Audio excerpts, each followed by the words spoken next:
திறன் ஒரு புக்கு பார்த்துட்டு வரோம். அதில் 6th ஸ்டாண்டர்டில் 8வது பாடம் கடிதம். இந்த கடிதத்துக்கு என்ன சார் கடிதம் அப்படின்னா லெட்டர் போடுவாங்க அந்த காலத்துலலாம். இப்போல்லாம் அதிகமாக லெட்டர் போடுவது குறைந்து விட்டது. இதுக்கு பதிலாக என்ன நடக்குது அப்படின்னா நம்ம ஃபோனில் பேசிக்கிறோம், இல்லை இமெயில் அனுப்புகிறோம். ஸோ கடிதம் எழுதுவது எங்கெல்லாம் தேவைப்படுதுன்னா ஆசிரியருக்கு விடுமுறை விண்ணப்பம் எழுதுவதற்கோ அல்லது அஃபீஷியல் லெட்டர்ஸுக்கோ தேவைப்படுது. சரி பார்க்கலாம் சார், இதில் கணக்கெல்லாம் என்ன, இதெல்லாம் கேள்விகள் என்ன இருக்குது அப்படின்னா, விடுப்பு வேண்டி வகுப்பு ஆசிரியருக்கு விண்ணப்பம் எழுதுக. அனுப்புனர் அனுப்புனர் அப்படின்னா இங்கே நீங்கள் என்ன எழுதணும் தெரியுமா? உங்களுடைய பெயரை இங்கு எழுதுக. ஓகேங்களா? உங்கள் பேர் எங்கே எழுதுங்க. உங்கள் பேர் என்னன்னு தெரியாது, அதனால் நான் எக்ஸ்னு போட்டேன். நீங்கள் உங்கள் பேரை தான் எழுதணும். அடுத்து நீங்கள் 6ஆம் வகுப்பு தான் படிப்பீங்க, அதில் சந்தேகமே இல்லை. அடுத்தது இங்கே என்ன எழுதணும்? உங்களுடைய பள்ளியின் பெயர், அது இருக்கும் ஊர், இதை இங்கே எழுதுங்க. இதுவே அரசு உயர்நிலை பள்ளி அப்படின்னு எழுதுனா எழுதுங்க, இல்லை உங்களோட பள்ளி எதுவோ அதை எழுதுங்கள்.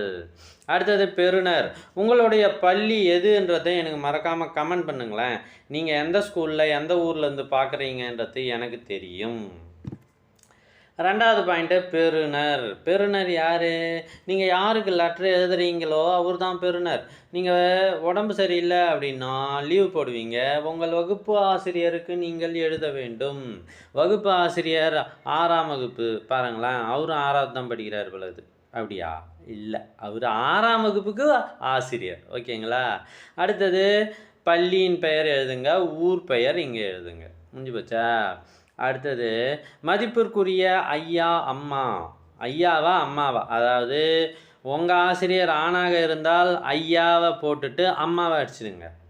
உங்கள் ஆசிரியர் பெண்ணாக இருந்தால் ஐயாவை அடிச்சிடுங்க. அவ்வளோதான்.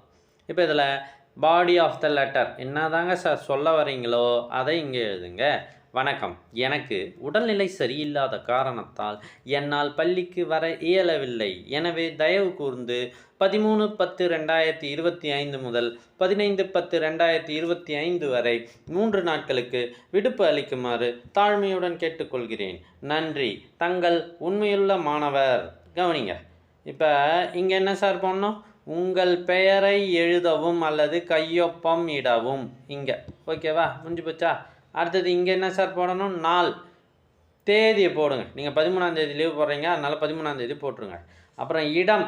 இடம் என்னென்னா உங்கள் ஊர் என்ன, அதை இங்கே எழுதவும்.